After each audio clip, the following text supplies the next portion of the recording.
panandali ang saya. Nakalimutan na ba ang tunay nating halaga? Kalimut na ba ang tunay nating halaga? Babae, ikaw ay obra, hindi lang basta palamuti. May talino at lakas na hindi kailangang ipagbihi. Ngunit bakit ang tingin sa sarili nakabase sa tingin ng iba? Kung mas maraming balatang kita, doon ba masasaya? Ang katawan ay templo, sagrado at may dangal.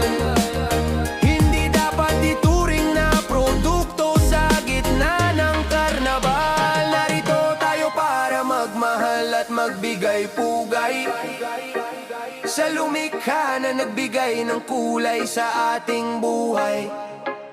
Ang kalayaan ay hindi laging pagpapakita ng lahat. Minsan ang tunay na laya ay ang pagiging sapat. Kahit walang nakatingin,